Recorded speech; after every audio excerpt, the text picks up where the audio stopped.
the Shinde Sena as they pull out of the Aghadi government. We know that the Shinde Sena at this point has a two-third majority. They very well are in the right to withdraw their support from the Mahavikas Aghadi Union. Here is the Shinde Sena, from what we hear, has formally pulled out support of the Aghadi government, which means the Mahavikas Aghadi government of Maharashtra at this point stands null and void. Of course, a true test of that will be on the floor of the House, which will happen eventually post the Supreme Court's intervention. It's very likely that the Apex Court will direct the rebel MLAs and Uddhav Thackeray camp, the entire Mahavikas Aghadi for that matter, to come on the floor of the House and prove their strength. That could be the likely road ahead, but at this point, the Shinde Sena has formally pulled out support of the Aghadi government. That inevitably establishes that the Mahavikas Aghadi no more remains united. Does that mean it has collapsed? It's no more functional? Well, more or less, that's what it accounts to. But at this point, a formal test of that and confirmation will happen on the floor of the House. Very likely that the Supreme Court will direct the legislative party members, the legislative assembly members at this point, to come to the floor of the House and prove their majority. Pankaj Upadhyay, who's joining us live from the Sena Bhavan in Mumbai. We also have Ashutosh Mishra joining us from Thane, giving us perspectives here. On the legal side is also Nalini Sharma live from Delhi. I'm going to cut across to our reporters, but for now, this is the big information coming in as the Shinde Sena has pulled out support of the Aghadi government. They've decided that they're no more. They, in fact, have this has been the situation for over a week now, close to a week now, that the Shinde Sena has clearly the numbers. They could have staked claim, asked for a floor test much earlier, but somehow it seems like something is stopping them from moving forward and staking claim at this point. What exactly is stopping them? Of course, time will tell. But here, from what we see, the Shinde Sena has pulled off support from the Aghadi alliance, which means this now literally dismantles the Mahavikas Aghadi Union. Maushmi Singh, for more on that. Maushmi, here is the Shinde Sena formally saying that we no more support the Aghadi Union. What does that really mean?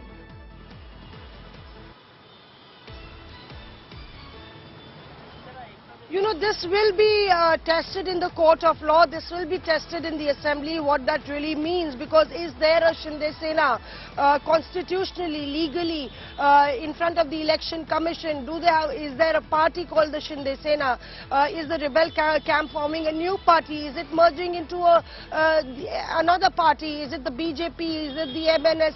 All these questions should and could be answered and questioned in the court of law. The Deputy Speaker has given a deadline of 5 p.m. That deadline is about to expire within few hours. It doesn't seem that the Eknath Shinde camp is deciding to head to Mumbai. They would be waiting a word from the Supreme Court. That could be any time from now. So what that really means, if the Shinde Sena says that they are withdrawing support, they might be they intentionally are indicating that we as legislatures of a party that is more than two-thirds are taking away, withdrawing support from a government that we formed, and if the figures work out to over 50, then the Maharashtra Aghadi government will come into minority, and in that case the governor is already happened. Maushmi, don't you see that already? Asked for a floor test from Uddhav Very clearly that's already happened, with the Shinde Sena now claiming to have at least 50 of these MLAs,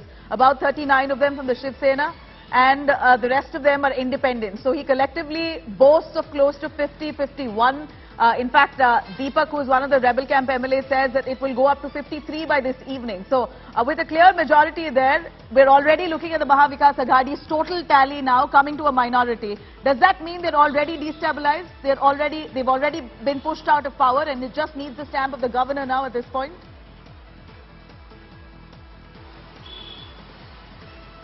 Nabila, I really think that the governor would not give the green signal so soon. The governor would also want to be legally and constitutionally correct. So if they have, that is the claim that the Shinde Sena has made, that we have 50 50 as a number or 52 as a number. These are the signatures.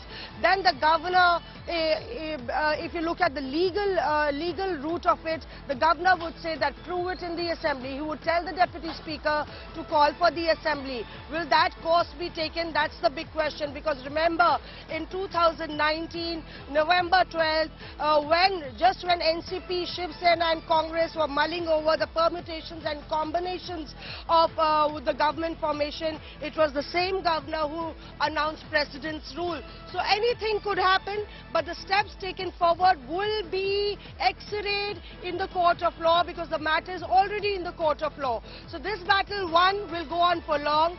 Secondly, every stakeholder in this would weigh at the political options, yes, but the constitutional and the legal options as far as the constitution is concerned. And also we would have to wait and watch how the Uddhav Sena really responds to this, because perhaps the governor could call Uddhav Thackeray. He's still the Chief Minister of Maharashtra. It hasn't been proven in the assembly. He could call Uddhav Thackeray and say that you will have to prove your majority on the floor of the House. I have this letter from 50 MLAs and you need to prove your majority. Will Uddhav Thackeray go through that? Will it be, if the numbers are true, will he go through that humiliation? Will things change when the MLAs come here in Mumbai as the Shiv Senics and the Shiv Sena leaders are saying Mumbai aao to batayenge? How does that play out? We don't really know, but the political drama is in full swing, twists and turns, adding more tadka to the political natak that's going on in Maharashtra. All right, clearly here the Shinde Sena now flexing their might and muscle, calling themselves the true Sena. At this point has formally withdrawn support from the Aghadi government. This is a formal declaration. Let me cut across to Akshita Nandagopal. She seems to be having a document with her. Akshita, over to you. How do we know exactly that this is a formal declaration coming in from the Shinde camp? Of course, this needs a formal legal stamp. Also needs the governor to intervene to prove this on the floor of the House, but that's the next step of action. For now, the Shinde Sena says, we're done. We've pulled out support from the Aghadi Union. That's right. We have a copy of the petition with us, Nabila, and I just want to read out for you the most instrumental part with which we put out the news break, that the Shinde Sena is claiming we are the real Shiv Sena, we've withdrawn support to the Mahavikas Aghadi. It's this para in that context that's extremely important. It says it's common knowledge that the current government in the state of Maharashtra, led by the Mahavikas Aghadi, has lost the majority in the House, as 38 of the members of the Shiv Sena legislature party have withdrawn their support, thus bringing it below the majority in the House. So that is the most crucial part. They're saying that 38 MLAs have in fact withdrawn their support for the Mahavikas Aghadi, which means that they're woefully short of the numbers they need to remain in power. Another important point that I'd like to mention is they said that the MVA government continues to misuse the office of the Deputy Speaker to ensure that they remain in power by whatever means necessary. So that's another important point. They're saying that the Mahavikas Aghadi doesn't have the numbers, essentially staking claim saying that we are the real Shiv Sena, because 38, as they mentioned here, members of the Shiv Sena are with them. They're no longer the rebels. They're saying we are the real Shiv Sena. We've withdrawn support from the Mahavikas Aghadi. And if you look at the numbers, actually, the fact that these many MLAs are out, it brings the Mahavikas Aghadi numbers to about 115. They need 140 plus at least to ensure they cross the halfway mark, which clearly isn't happening anymore. So that's what's highlighted. They've also taken on the Deputy Speaker, saying using the Deputy Speaker, misusing the office of the Deputy Speaker, the Mahavikas Aghadi government is ensuring they remain in power by whatever means necessary. 38 is the number they mentioned here. Remember, that's gone up to 39, Nabila, yesterday, with Uday Samant also joining them. So this petition in the Supreme Court is very, very important. What it perhaps will also trigger is a floor test being ordered by the Supreme Court, saying this must get down to what the numbers are in the Assembly. And that's what Shinde Sena, that's what Eknath Shinde will be hoping for by highlighting here that we've pulled out of the MVA of the Mahavikas Aghadi. The government, this alliance, doesn't have the numbers to remain in power.